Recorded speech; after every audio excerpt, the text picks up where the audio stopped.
hari ini, Rabu 27 Julai. Hobi dan minat mencetus kreativiti. Dijadikan koleksi peribadi buat peminatnya di serata negara.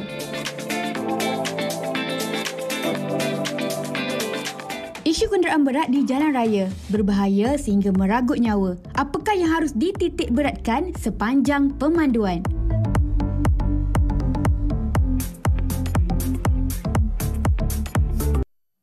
Assalamualaikum dan kembali kita bertemu dalam MHI Malaysia hari ini. Membawa warna yang terang macam matahari. Semoga hari ini sampai kejiwaan dan cerah, menarik ilmu.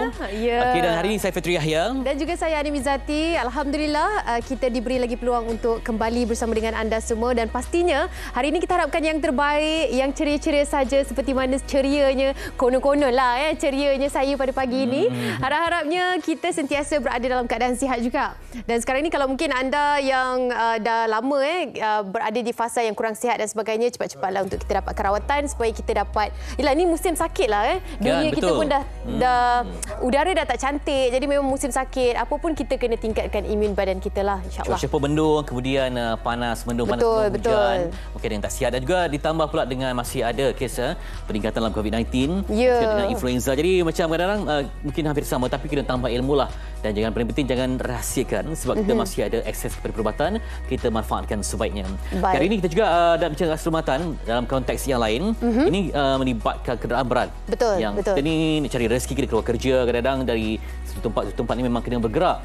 Dan cabarannya begitulah ya. Kita kalau tak ada ilmu, kita tak ada pemahaman, bimbang nanti kita juga menjadi mangsa. Ya, dan sekarang ni bila kita tengok pertambahan kenderaan di jalan raya, dan bila kenderaan berat juga keluar tanpa mengikuti warta yang dikeluarkan kan, waktu-waktu tertentu sebenarnya tidak boleh ada kenderaan berat berada di jalan raya. Jadi itu pun menjadi punca juga berlaku pertambahan dan kesesakan lalu lintas. Selain daripada itu, kemalangan maut yang melibatkan kenderaan berat ini juga yang perlu kita perhalusi, yang mungkin ada sedikit sebanyak segenap aspek yang perlu kita bahaskan. Bagaimana keadaan ini boleh kita kurangkan, InsyaAllah nanti itu merupakan topik utama kita. Selain daripada itu, Rabu 27 Julai 2022 kita akan bincangkan juga tentang hasil tangan seseorang individu ni tadi. Seperti mana anda dapat saksikan di teaser di awal tadi, kita nak kongsikan juga macam mana dia punya minat menjadi hasil tangan yang boleh dipertontonkan. Dan juga mampu untuk menyumbang kepada keselamatan masyarakat ya. Hasil karya yang bermanfaat. Dan kita juga nak berkongsi tentang silat. Sebab sekarang ni pun memang suka bersilat. Betul, musim kesilat sekarang ni. Harapnya menjadi keperluan jiwa lah. Dan wartawan Ashikin nak berkongsi tentang Festival Silat Dunia di Negeri Sembilan yang menghimpunkan ramai pesilat. Ya, Anim silat apa yang biasa? Silat bangun tidur. Silat bangun tidur boleh. Okey. Dan berkongsi tentang bagaimana silat ini penting, warna-warni di sebalik sambutannya yang cukup meriah. Ini laporan yang kita saksikan.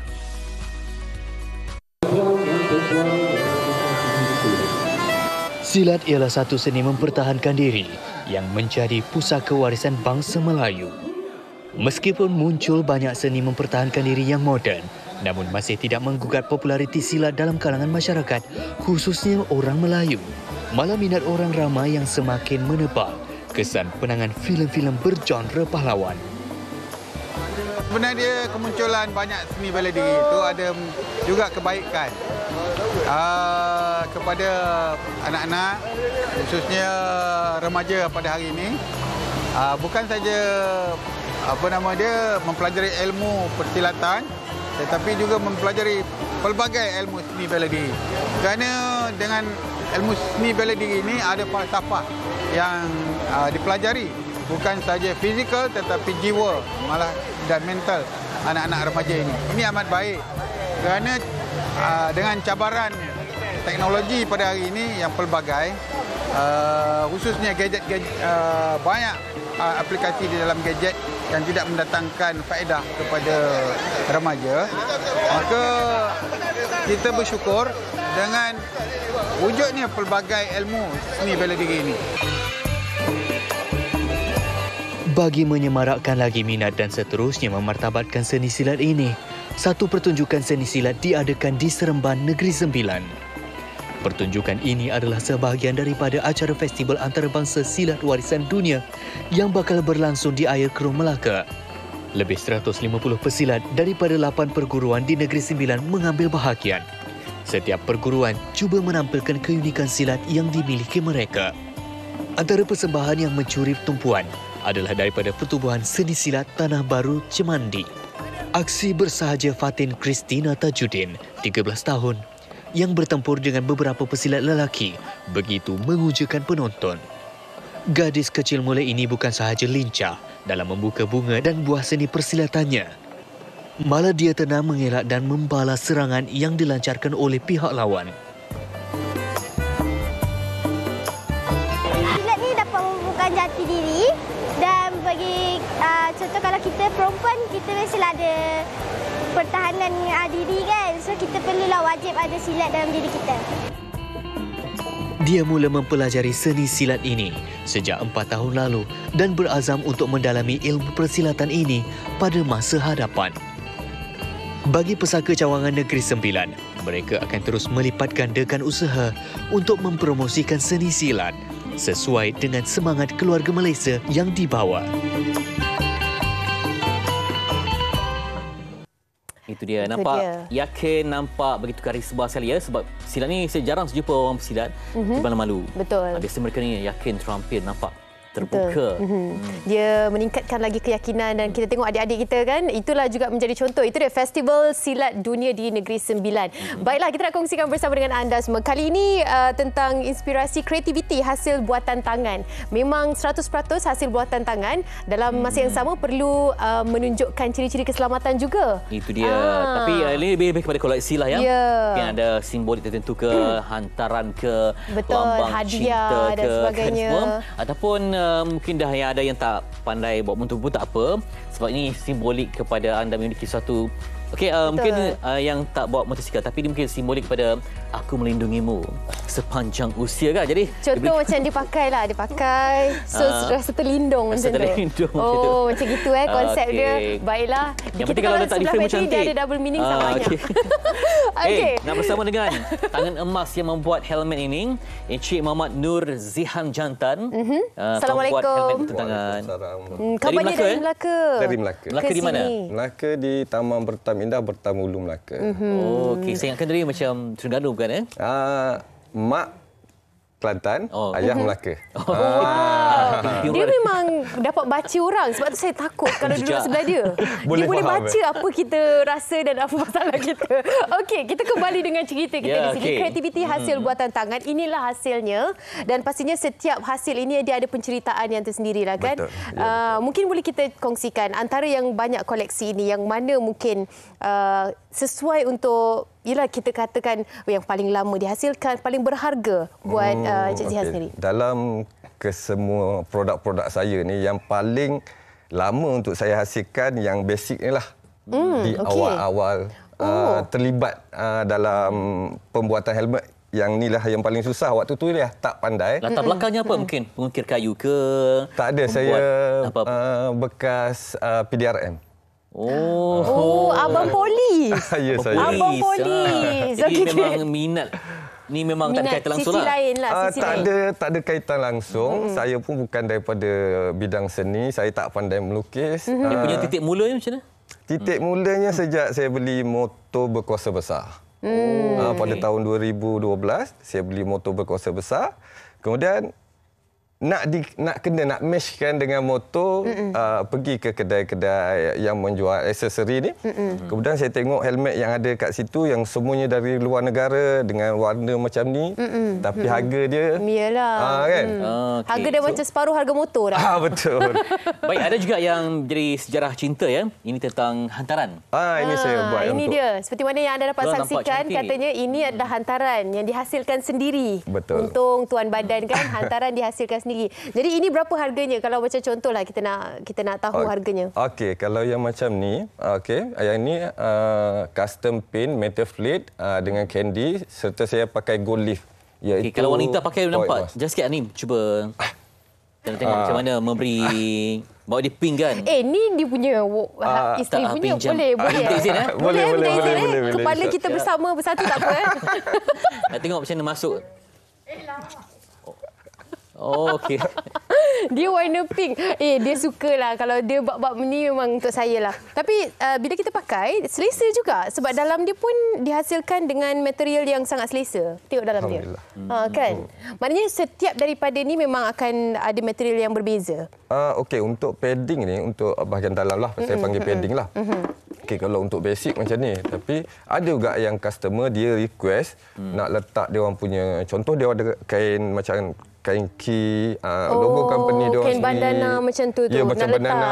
Dia request macam ada satu syarikat otomotif terkenal dunia yang menempah satu helmet macam ni tapi bertemakan kenderaan dia yang terbaru. Diikut spek warna kereta tu. Kemudian kain dia semua orang cakap satu set lah. Satu set BMW. Lengkap. Jadi kita nampak. Yang ni batik. Sebab elemen tradisi kan. Betul. Tak, dia memang kalau batik awak kena cuba. Sebab saya nak tengok sesuai rambut ke tak. Dah buat tinggi. Geram. Habis tadi tudung kita, dia suruh kita pakai. Okey. Yang ni ada yang dibawa. Okey. Saya nak tunjuk sikit. Okey, ada alatan juga di sini yang mungkin nak tunjukkan bersama dengan kami lah. Ini antara alatan basic yang diperlukan. Basic yang digunakan. Alatan asas yang diperlukan untuk menghasilkan helmet ni. Saya tak bawa dia punya resin. Resin ni gam. Gam tu nak bawa tak sesuai, so saya bawa. Biasa kalau yang macam ni kan, berapa lama tempoh untuk siapkan satu? Okey, saya ambil masa untuk siapkan satu di antara 3 minggu hingga ke 8 minggu untuk siapkan satu design. Lama. Sesuai Ini dengan untuk apa usaha. ni? Tu cerita dia. Inilah fiberglass tapi dia gatal lah. Oh, dia gatal. Dia gatal. Orang yang dah gatal, dia lagi tak boleh pegang sebab dia akan lagi gatal. Jadi kita tengok je lah. Sebab awak pun tak boleh. Itulah dia. Dia fiberglass. Okey. Tapi di rumah ada kedai bengkel ke apa semua ataupun di rumah? Bengkel dekat rumah. Kat rumah? Bengkel dekat rumah sahaja. Okey, ni. Jadi kalau awak pegang tu dia tak gatal? Dia dah kenal tuan. Dah kenal tuan. Dia dah kenal tuan. Dia dah kenal tuan. Cara dia saya akan tampal dekat dalam ni menggunakan resin lah. Dia ada proses dia lah. Proses dia lah. Layer by layer. Layer by layer. Yang ni yang itu yang jadikan dia mahal tu sebenarnya kan. Skill dia. Kekuatan dia dekat ni lah. Ada pembantu ke kesendirian? Ada pembantu?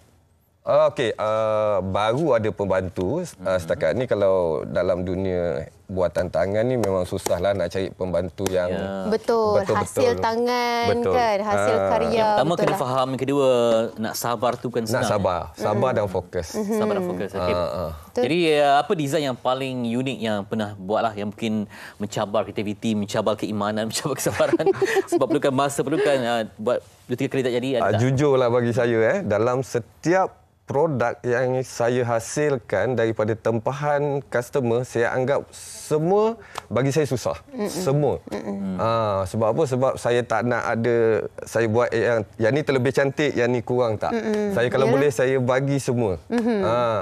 Sebab semuanya adalah hasil tangan awak sendiri kan. Jadi betul. pastinya nak menghasilkan yang terbaik. Okey, ini juga antara yang lain, secara keseluruhannya berapa jenis helmet yang ada? Mungkin dari segi bentuknya dan juga saiznya. Okey, setakat hari ini daripada segi bentuknya ada 10 jenis lah, pelbagai saiz. Okey, salah satu bentuk ini yang basic ni saya panggil steng lah. Singkatan kepada setengah. Okey, steng. Oh, okey. Okey. Apa awak gelar tu? Tak tadi steng tu. Steng. Tak tahu steng. Steng yang 90s tu pakai seluar tak tahu tapi macam dia kamu sikit tau. Awak cakap steng nanti dia betulkan. Okey, terima kasih banyak-banyak kita ucapkan dan mungkin nak sampaikan kepada mereka di luar sana yang nak mengikuti Facebook, Instagram, ada juga kan? Ada. Orang yang berminat macam mana nak datang? Macam mana mereka nak tahu di mana? Okey. Pada yang berminat pada produk-produk Diki Design, tuan-tuan semua boleh pergi direct kepada Google. Type saja Diki Design. Nanti segala maklumat mengenai Diki Design, nombor telefon, lokasi dan produk-produk yang saya telah hasilkan semua ada di dalam Google. Saya pakai satu nama je untuk TikTok, Facebook, YouTube, Diki Design. Diki Design. Okey. Nak tempah ke? Untuk Arjuna? Ni dia memukau ni. Dia dah pegang daripada tadi. Silap lah. Dia dah pegang daripada tadi. Saya takut dia tak letak balik je. Ini orang Melaka juga. InsyaAllah. Drone ya. Memang. Okey. Ini saya beri stiker. Okey, terima kasih. Okey. Itu dia. tanda kami dah sampai ke Diki Design untuk anda. Terima kasih kita ucapkan kepada Encik Muhammad Nur Zihan Jantan, pembuat helmet buatan tangan yang kita bawakan di studio MHI untuk memberikan inspirasi kepada anda. Daripada minat, boleh menjana pendapatan juga kan, insyaAllah. Okey. Terima kasih juga sebab menjemput dan nanti saya. kita nak bincangkan isu yang serius tentang kenderaan berat yang mungkin ada orang trauma lah ya. Sebab ada kemalangan ke ataupun kalau bawa kenderaan yang kecil ni dia ibarat mentimun lah ya. Kita langgar pun kita dilanggar pun kita akan ni. Selepas ini di MHI kita bincang secara mendalam. Okey. Rehat seketika. Okey.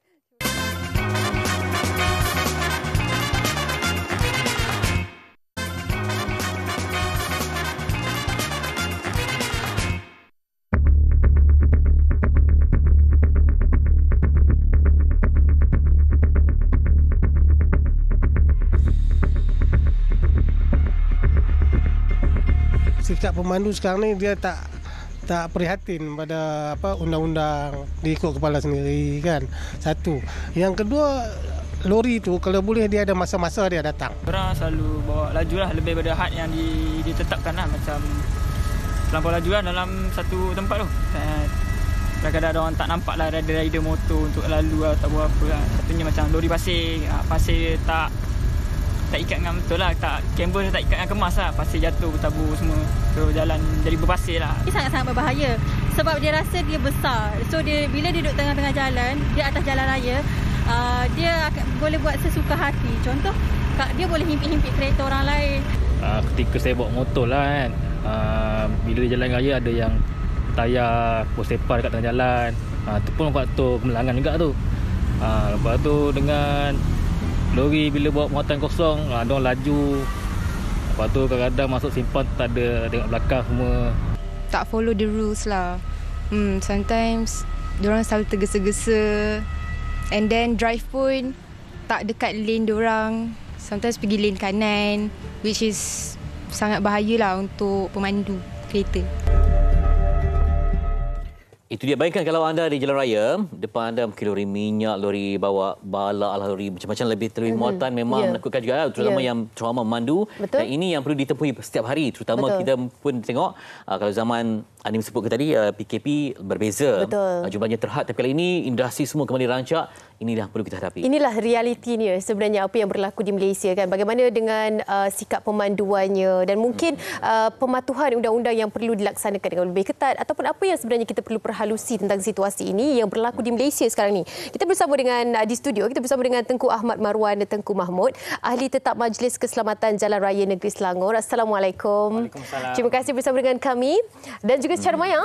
Ya, kita akan bersama nanti dengan senior Muhammad Syazwan Solah, seorang pegawai penyelidik. Nanti kita akan perincikan bagaimana untuk membantu dalam membincangkan aspek ini dengan lebih jelas. Betul. Baik. Bila kita cerita tentang keadaan sekarang ni kan, dengan pertambahan kenderaan, kesesakan lalu lintas dan sebagainya, isu ini semakin lama semakin membimbangkan apabila kemalangan maut melibatkan kenderaan berat. Itu juga yang perlu kita bangkitkan isu ini. Tapi secara untuk kita faham, bagaimana sebenarnya keadaan itu begitu, adakah ianya begitu membimbangkan setakat ini dengan adanya kenderaan berat yang melibatkan kemalangan dan sebagainya?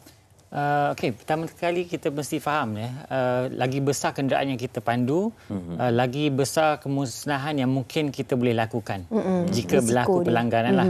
Jika tak berlaku pelanggaran, okey, selamat aja. Dan kebanyakan kenderaan berat yang kita lihat di atas jalan di Malaysia kita ni, kebanyakannya agak tidak mengikuti peraturan yang sepatutnya lah. Peraturan yang saya maksudkan adalah peraturan memandu dengan selamat. Contohnya, sebelum kita nak memandu, kita kena pastikan diri kita dalam keadaan yang sihat. Kita memiliki lesen memandu yang sah. Dan untuk memandu dengan lebih selamat kenderaan besar ni, dia bukan setakat memerlukan lesen yang biasa saja. Dia memerlukan lesen kenderaan berat. Dan juga seboleh-bolehnya pemandu itu menjalani latihan tambahan ataupun latihan yang lebih advance lah dalam pemanduan kenderaan berat, sebab cara pemanduannya memang sangat berbeza berbanding dengan kereta lah. Jadi semua orang perlu upgrade kan, tapi itulah siapa yang ada untuk memantau semua ini, mungkin kena terdesakkan industri nak cari pemandu kan. Jadi itu tidak, orang luar tak tahu itu berlaku. Jadi macam mana melihat sekarang inilah kalau kita buat pemantauan serambang, corak dan juga mungkin pemanduan itu sendiri, adakah mencapai tahap yang diperlukan sesuai dengan faktor keselamatan? Okey, terus terang saya beritahulah melalui pemerhatian saya, kebanyakan pemandu kita di Malaysia ni kualiti pemanduannya agak kurang lah. Kalau saya nak kata sangat kurang itu macam agak kejam juga kan. Tak cukup latihan ke apa? Mungkin kita perlu kaji semula sistem latihan dan juga pelesenan pemandu kita. Sebab kalau kita tengok di negara-negara maju untuk mendapatkan lesen memandu ni bukan satu proses yang mudah lah. Dia memerlukan jumlah jam latihan yang sangat banyak. Dan juga silibus yang diajar pun agak lebih advance lah saya boleh kata. Silibus yang perlu dikemas kini lah. Betul, kita perlu nilai dan kaji semula. Bukan setakat nak melahirkan seorang pemandu saja, tapi yang penting kita nak lahirkan pemandu yang selamat. Itu yang berbeza. Dan kita juga bersama dengan Tuan Syazwan, kini berada secara maya bersama dengan kami. Tuan Syazwan, mungkin penjelasannya sedikit melihat kepada keadaan ataupun situasi semasa sekarang ini, sikap pemandunya dengan yang melibatkan kemalangan, dan juga kalau mungkin kita nak tahu apakah faktor-faktor yang perlu ditingkatkan, yang perlu dikuatkuasakan untuk mengawal keadaan ini. Pandangan Tuan Syazwan sendiri, silakan. Okey, Assalamualaikum. Selamat pagi. Salam. Okay, saya rasa saya mulakan dengan statistik sikitlah berkenaan dengan kemalangan jalan raya melibatkan kenderaan berat ni. Okey, kalau kita tengok purata kenderaan berat yang terlibat dengan kemalangan ni adalah agak kecil. Lebih kurang daripada 5%. Tapi kebanyakannya, hampir 80% daripada kemalangan tersebut melibatkan kemalangan maut. Yang melibatkan yang seperti mana yang Tuan Marwan cakap tadi, lebih kepada motosikal. Okey? Okey, seperti mana yang saya selalu tekankan, biasanya kita punya road safety ni biasanya tanggungjawab kita bersama. Okey? Biasanya tanggungjawab tu tidak terletak kepada pemandu itu sendiri, tapi kepada operators, cara penggunaan kenderaan itu sendiri, penguatkuasaan, dan juga saya melihatkan pada waktu sekarang ni pemandu tu tidak dikira sebagai pemandu sebagai satu profession yang profesional. Jadi mungkin ada juga disebabkan oleh itu dia menjadi salah satu faktor lah penyebab kemalangan. Kalau tengok daripada segi statistik yang dipaparkan tadi, memang ada kesalahan-kesalahan yang dilakukan oleh pemandu-pemandu kenderaan berat seperti memandu dengan laju, memandu dengan cuai. Namun biasanya kita tidak hanya meletakkan kesalahan itu kepada pemandu itu sendiri. Bermaksud apa lagi faktor yang membawa kepada ancaman itu? Biasanya macam kalau kita tengok statistik dan juga apa yang kita tengok, betul memang ada kemalangan yang disebabkan oleh pemanduan yang cuai. Kita ada statistik yang menyatakan bahawa memang bila kita buat survey di jalan raya, lebih daripada 70% daripada pemandu-pemandu lori ni memandu dengan keadaan yang melebihi had laju yang dibenarkan. Baik. Adakah keperluan untuk kita menyemak semula cara pemanduan dengan mungkin setiap kali untuk mereka renew license, untuk mereka memperbaharui lesen kenderaan berat itu, perlu semak semula berapa banyak kesalahan yang dilakukan dan sebagainya? Perlu diperketatkan dari aspek itu. Bagus, itu idea yang sangat baik, dan saya rasa ada beberapa cadangan untuk dibuat perkara yang semacam tu. Setiap pemandu sepatutnya mengikut tempoh yang ditetapkan, perlu dinilai semula dari segi kualiti pemanduan dia.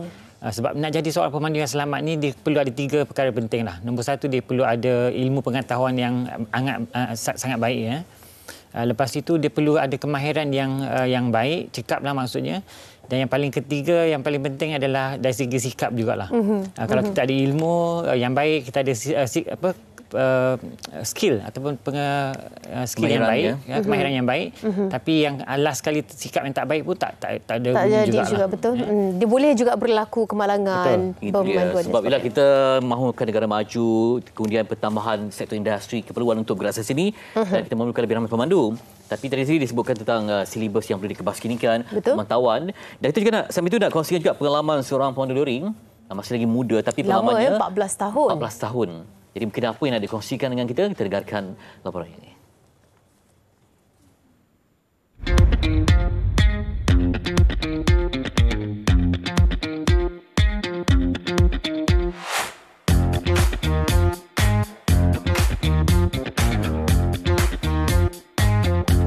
Pemandu lori bukan pekerjaan yang popular, tetapi memerlukan kecekapan mengendalikan kenderaan berat ini. Keletihan ketika memandu dan waktu kerja yang tidak menentu antara cabaran yang perlu dihadapi. Pemandu lori berasal dari Kota Belud, Sabah, Amir Zaman, menganggap pekerjaannya ini menawarkan satu pengembaraan yang berbeza-beza setiap hari. Cabaran yang dilalui menjadikan dia seorang yang lebih bertanggungjawab sebagai pemandu kenderaan berat. Semasa saya bekerja di operator kilang, kat situ banyak lori keluar masuk untuk menghantar barang dan sering bertukar pengalaman, bertukar pendapat, bertukar idea dan dekat situlah saya minat untuk menceburi bidang logistik untuk penghantaran barang sehingga hari ini. Alhamdulillah, sementara ini dah menghampiri 14 tahun untuk menceburi bidang logistik penghantaran barang. Semasa menghantar kontena dekat customer yang berbagai ragam yang kita jumpa, tempat-tempat customer yang sempit dan sebagainya. Yang manis dia pula, bila ada masalah, contoh dari segi breakdown, ramai kawan yang mengulurkan bantuan, jadi tak pernah sunyi. Walaupun orang kata kita breakdown atas jalan raya, terlalu ramai yang mengulurkan bantuan dan untuk mengiratkan lagi semangat setiap kawan tu, silaturahim sesama ke kawan trackers-trackers yang lain, baik yang kita kenal ataupun yang tak kenal. Sebelum memulakan perjalanan, Amir akan memastikan jenteranya berada dalam keadaan baik. Pemeriksaan berkala sekurang-kurangnya seminggu sekali perlu dilakukan bagi mengelakkan sebarang kecelakaan di atas jalan raya. Bukan sekadar memandu dan menghantar, barang yang dibawa harus dalam keadaan yang baik dan sampai ke pelanggan tepat pada masanya. Kemahiran dan pengalaman adalah ciri-ciri yang perlu ada dalam diri seorang pemandu lori. Selepas sahaja lori berada di pelabuhan, kontena akan diletakkan di atas lori. Dan seperti sekarang ini, kontena ini adalah seberat 3 tan kalau kosong. Dan biasanya, pemandu tidak akan tahu apakah isi yang ada di dalam kontena ini. Ini untuk mengelakkan daripada kes-kes seperti kecurian ataupun kerosakan barang. Selepas dihantar ke pelanggan, barulah pelanggan sendiri yang akan memotong sil kontena itu dan akan memunggah barang-barang di luar kontena. Jadi semuanya dibuat oleh pelanggan, bukannya pemandu, untuk mengelakkan daripada isu-isu menyalahkan pemandu daripada kes-kes yang mungkin bukan mereka yang lakukan. Setiap minggu, pemuda berusia 37 tahun ini akan menempuh perjalanan lebih dari 600 km ke seluruh semenanjung Malaysia. Bagi Amir, kunci untuk kekal selamat semasa memandu adalah dengan mengikuti peraturan jalan raya seperti mematuhi had laju, sentiasa berada di laluan kiri jika tidak memotong dan paling penting, mempunyai rehat yang cukup.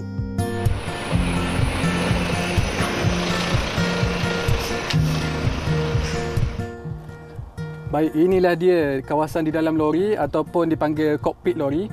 Jadi anda semua mungkin tertanya-tanya, bagaimana pemandu lori ni berehat? Adakah dia berehat dekat atas kerusi ni, tidur macam ni? Bukan. Dekat dalam lori ada kawasan yang disediakan. Seperti di kawasan belakang saya ni. Okey, kalau dapat lihat, kat sini ada katil. Ini dia. Okey, macam saya, ketinggian saya 170. Dan apabila saya baring, kat kawasan kaki saya ni belum cecah lagi ya, dekat kawasan tepi lori masih ada ruang lagi. Jadi memang sangat besar, sangat selesa. Sedaplah pula. Sangat best. nasihat saya untuk kawan-kawan sana dan untuk diri ini, berhati-hati ketika memandu, sentiasa ikut peraturan jalan raya, ingatlah orang yang tersayang, biar lambat asal selamat. Walaupun lebih 10 tahun bertugas sebagai pemandu lori, Amir tidak pernah mengalami kemalangan yang serius sepanjang melaksanakan tugasnya. Ini menunjukkan kecekapan dan sikap berhati-hati Amir ketika berada di jalan raya. Pengguna jalan raya tidak kira kenderaan berat atau ringan perlu sentiasa berhemah dan tidak mementingkan diri sendiri.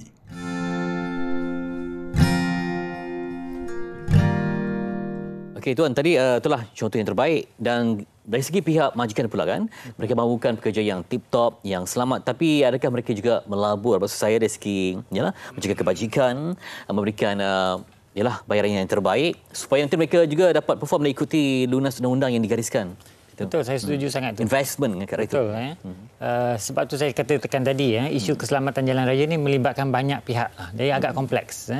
Dan salah satu faktor yang penting adalah untuk kita improve keselamatan jalan raya adalah dari segi majikan itu sendiri pun mesti main peranan. Mereka tak boleh ambil tangkap muat saja, saya nak perlu pakai pekerja dan ada lesen dah cukup. Itu tak cukup sebenarnya. So majikan sendiri kalau nak memilih seseorang pemandu, kalau boleh dia perlu buat pemeriksaan yang sepatutnya dari segi rekod dengan PDRM contohnya, kita takut ada rekod jenayah dan sebagainya. Lepas itu kita perlu tahu juga kemahiran dia setakat mana. Kalau tak ada kemahiran, kita ambil dia sebagai pekerja, kalau boleh hantar dia kepada pihak yang berkenaan untuk dilatih dengan lebih profesional. Dengan lebih baik sebab memandu kenderaan berat ni dia memerlukan skill ataupun kemahiran yang lebih tinggi daripada biasa. Profession bawa lori ni bukan hanya driver lori yang seperti mana kita clean dan lori dan sebagainya kan. Kita perlu ada satu profesional pekerjaan yang kita patut pandang dengan pekerjaan ini. Okey, kita bersama dengan Tuan Syazwan juga. Tuan Syazwan mungkin boleh komen. Macam tadi kan kita dah bincang tentang apa syarikat pengangkutan ini boleh lakukan untuk menambah baik. Dan mungkin salah satunya adalah sebagai contoh pemasangan alat pengehat kelajuan yang perlu dipasang pada kenderaan berat itu mungkin salah satu yang perlu diwajibkan. Ataupun sekarang ini bagaimana situasinya? Adakah setiap daripada kenderaan komitmen daripada syarikat pengangkutan itu mereka laksanakan? Sebab rata-rata artikel mengatakan yang bila mereka periksa semula kemalangan tidak ada alat pengehat kelajuan di kenderaan berat tersebut. Mungkin komen daripada Encik Syazwan sendiri. Okey, terima kasih. Dari segi kerendaan itu sendiri, kalau kita tengok pada tahun 2015 kerajaan telah memperuntukkan ataupun menguatkuasakan undang-undang berkenaan dengan speed limiter bagi kenderaan berat. Okey, bagi kenderaan yang baru memang ada diwajibkan untuk pemasangan. Cuma saya rasa dari segi pemantauan penguatkuasaan lah. Kalau untuk kenderaan lain yang sekarang ni memang dipantau adalah syarikat-syarikat kenderaan bas ekspres. Itu memang diwajibkan untuk mempunyai satu sistem GPS untuk kita melihat pemanduan dan juga kalau ada apa-apa kemalangan yang berlaku, kita boleh trace back dia punya kelajuan dan juga pattern pemanduan pada waktu tersebut. Ya. Kabarnya ia melibatkan kos yang tinggi juga antara faktor syarikat pengangkutan tidak memasang di setiap kenderaan berat yang ada. Ataupun memilih, kadang mereka ada barisan truk yang ada tapi tertentu saja untuk eksperimen. Belum keseluruhan lagi. Kalau bagi syarikat-syarikat majikan yang syarikat yang besar, biasanya memang GPS ataupun untuk tengok speed ni memang dijadikan satu benda yang basic kepada diorang sebab dia dari segi memantau kelajuan, dia juga boleh memantau pergerakan pemandu itu sendiri. Syarikat-syarikat yang besar telah mempraktikkan benda ni. Kalau dari segi kos, saya rasa makin lama teknologi itu dah biasa. Kalau dekat kenderaan pun kita boleh dapatkan seperti dashcam kan, benda tu memang dah ada GPS built-in, memang sangat affordable buat masa sekarang. Sepatutnya tidak menjadi isu yang besar lah kan buat syarikat pengangkutan untuk meletakkan itu dia. Tadi kesanggupan untuk melabur untuk keselamatan tu perlu kita tingkatkan. Baik, mungkin Tengku juga nak menambah lagi, mungkin apa lagi ruang yang kita ada Yalah, kalau macam industri tertentu mereka ada dialog, ada persatuan, ada apa semua untuk perbaikan. Jadi kalau dalam hal sebegini, apa ruang yang boleh kita anjak dari segi paradigma kemajuan ke arah kebaikan ini? Saya lebih kepada latihan pemandu. Saya lebih kepada latihan pemandu sebab saya sangat percaya jika kita memandu kenderaan yang paling selamat di dunia sekalipun, jika pemandu yang memandunya adalah tidak berapa selamat, kita tak dapat juga nak menjadikan keselamatan jalan raya kita lebih baiklah. Jadi pemandu itu sendiri pun sangat penting. Untuk kita tingkatkan kualitinya. Bukan sekadar ada lesen saja tak mencukupi lah. Perlu ada satu benchmark yang sesuai untuk naik taraf kualiti pemanduan supaya nanti mereka ni bukan hanya betul cabaran persepsi juga. Tadi kita ingat pemandu lori mungkin seperti ini, sedangkan mereka juga perlu ada satu latihan yang tuntas untuk mengangkat martabat mereka dan bergelar profesional dalam bidang pemanduan. Bukanlah kita nak adakan perbincangan ini untuk menyalahkan pemandu lori semata-mata, tetapi segenap aspek ataupun mereka yang terlibat. Ekosistem itu. Betul. Perbaiki. Baik. Terima kasih kepada Tengku Ahmad Marwan Tengku Mahmud, ahli tetap Majlis Keselamatan Jalan Raya Negeri Selangor. Dan juga tadi Insinyur Muhammad Syazwan Solah, Pegawai Penyelidik di Unit Kenderaan Dagangan Pusat Pendidikan Keselamatan Kenderaan dan Biomekanik DSP, Institut Pendidikan Keselamatan Jalan Raya Malaysia MIRAS, berkongsi data. Walaupun masih agak terhad, tapi kita harap ini membawa kepada satu peningkatan yang baik untuk kemajuan bersama. Baik, kita di Malaysia hari ini akan teruskan perbincangan seketika nanti dengan Fetri akan berkongsi tentang Road March sempena peringatan Hari Polis ke-215 seketika nanti hanya di Malaysia hari ini.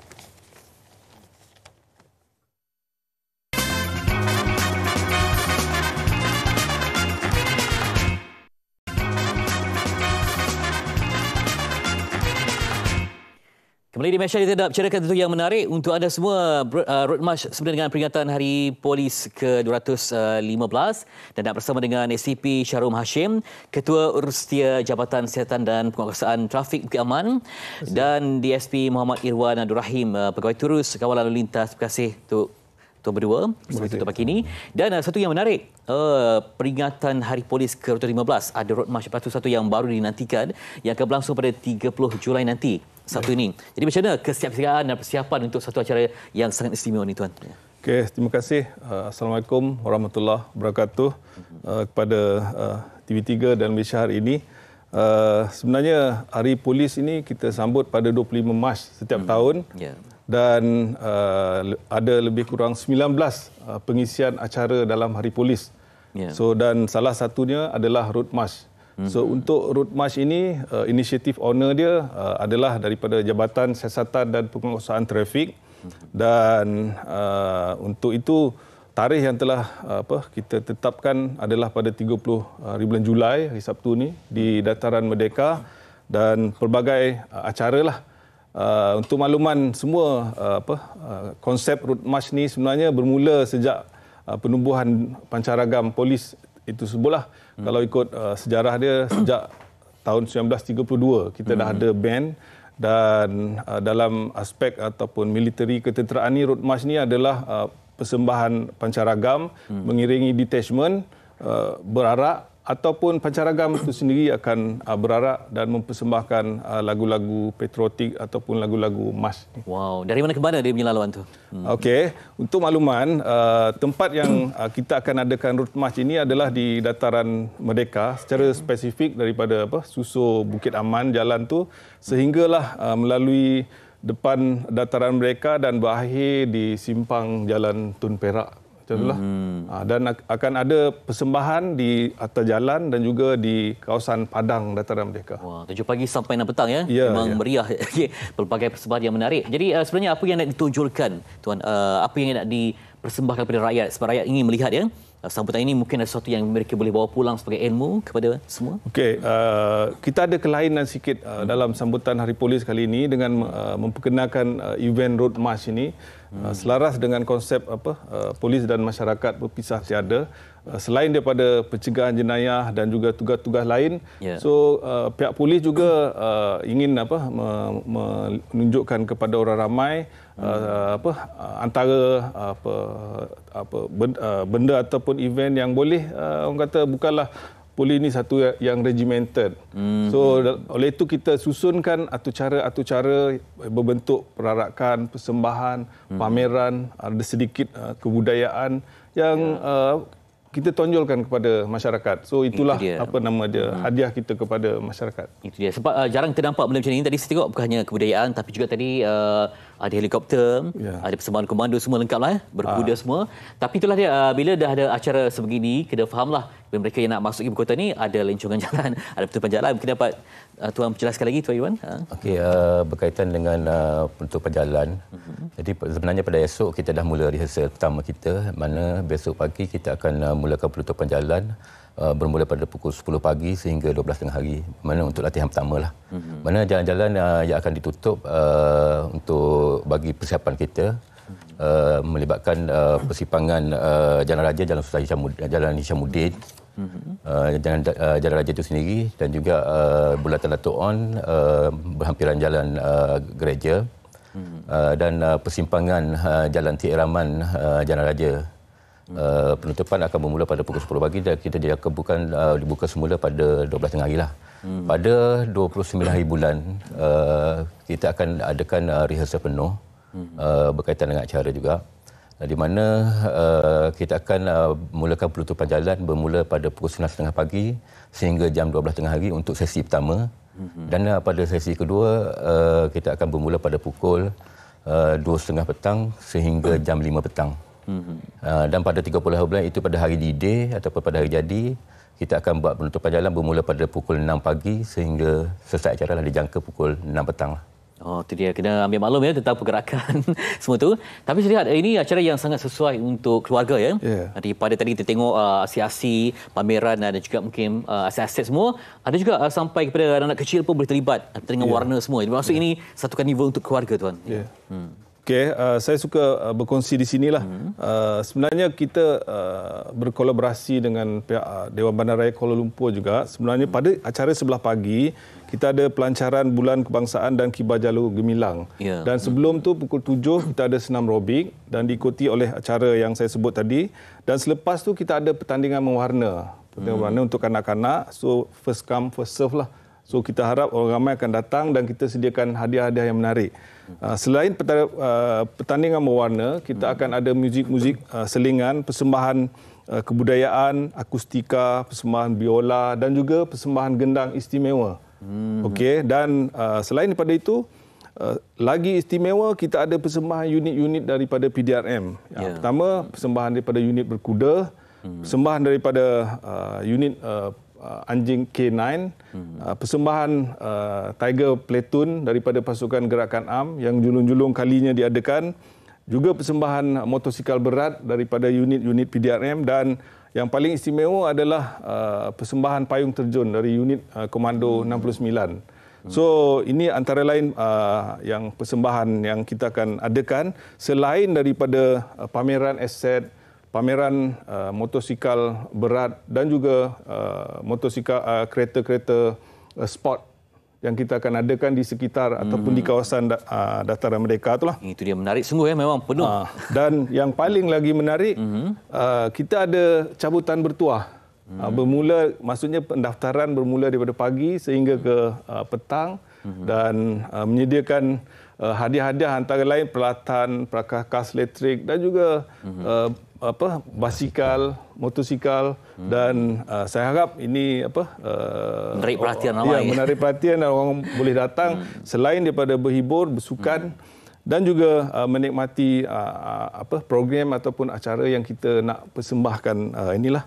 Itu dia, memang betul-betul hadiah untuk masyarakat. Tuan Iwan akan perform kan? Tapi kita mengalurkan semua ya. Sebab memberikan satu impak, menambah ilmu sebab ada aset yang dipamerkan, ada keceriaan yang bakal dibawa dan juga dapat berkongsi tentang eratnya antara polis dan juga masyarakat. Terima kasih untuk ACP Syarum Hashim, Ketua Urustia Jabatan Setan dan Penguasaan Trafik Bukit Aman, dan DSP Muhammad Irwan Abdul Rahim, Pegawai Terus Kawalan Lalu Lintas. Semoga memberikan impak terbaik untuk Road March yang akan berlangsung pada Sabtu ini sempena dengan peringatan Hari Polis ke-215. Sekali lagi terima kasih untuk tuan berdua. Nanti kita ada lagi benda yang nak bincangkan termasuk apa yang termuat di akhbar di MHI. Terus bersama kami untuk limpahan ilmu yang berikutnya.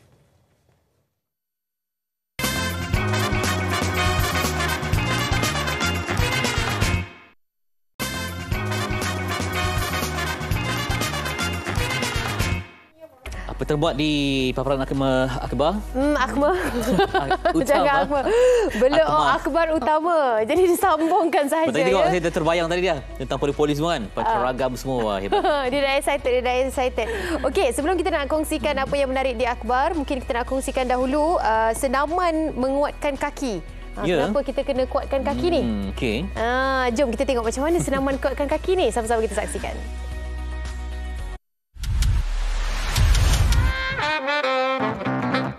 Hai semua, selamat pagi. Kita bertemu lagi pada minggu ini. So, pada minggu sebelum ni, kita dah buat senaman untuk kuatkan kaki kita. Okey, untuk paha dalam, paha luar. Dan hari ini, saya nak share bersama anda untuk melihat kekuatan kaki anda.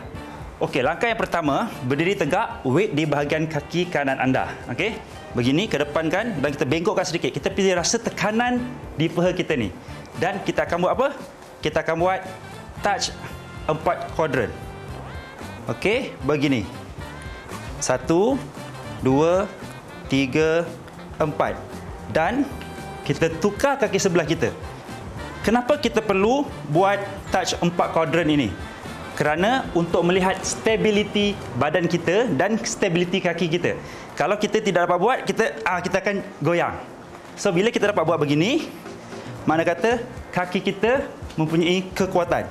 Untuk yang kedua ni pun sama juga seperti gerakan pertama tadi.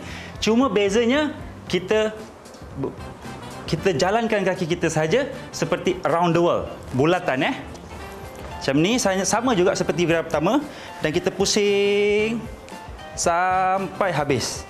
Dan kita tukar untuk kaki sebelahnya juga. Okey, kita pusing sampai habis. Okey, goyang, ada gigil, tu tidak ada masalah. Yang penting kita boleh buat rotation tu So, maintain stability begini. Slow sahaja buat. Okey, dan kita tukar. Okey, slow, jaga stability badan anda. Dan tekanan pada kaki yang menahan ni Okey, seterusnya untuk kita kuatkan paha luar kita dan juga memberi bonus kepada paha belakang kita. Okey, apa yang perlu kita buat adalah berdiri stable begini. Kita buat dalam keadaan kita nak squat kita akan stable macam ni, kita akan tolak ke kiri. Lepas tu kita akan naik. Tolak balik ke kanan. Kita akan rasa tekanan di sini dan juga di bahagian hamstring anda. Dan juga di bahagian inner thigh anda. Okey? Okey, naik balik, turun. Naik, turun. Okey? Yang ini kenapa tangan kita di hadapan untuk stability. Okey. So lutut kita ni menghala ke sana bukan menghala ke sana. Dia menghala ke luar. Okey, menghala ke luar.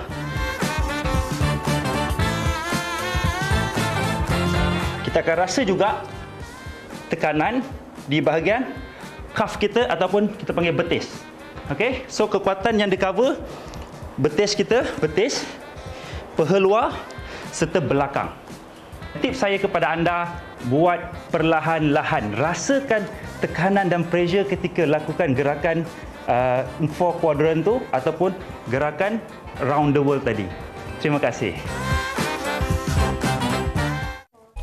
Baik, sama-sama coach akan kita praktikkan insya-Allah. Macam mana? Rajin berjalan. Rajin berjalan. Dia 10,000 tapak sehari Melangkah tapak. Melangkah-langkah.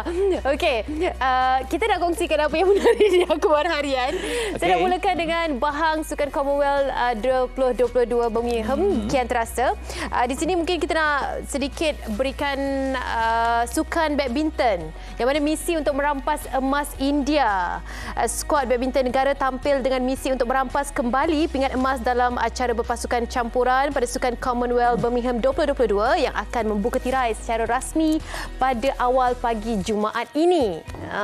Okey, banyak lagi sebenarnya acara sukan yang dikongsikan di Akbar ini. Mungkin yang lain. Saya risau di Metro ni.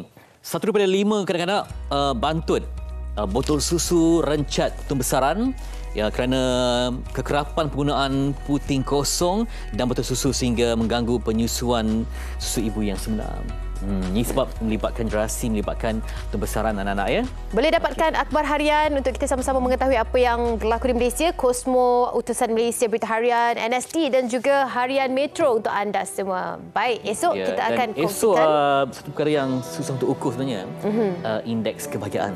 Apa pengukur kebahagiaan anda? Esok kita akan dalami macam mana untuk ukur dan apa dapatan yang diperoleh dari data ini membantu anda untuk kekal bahagia. Ya, teruskan bersama dengan kami esok jam 9.30 pagi. Assalamualaikum. Lindungkan salju cinta. Jumpa esok.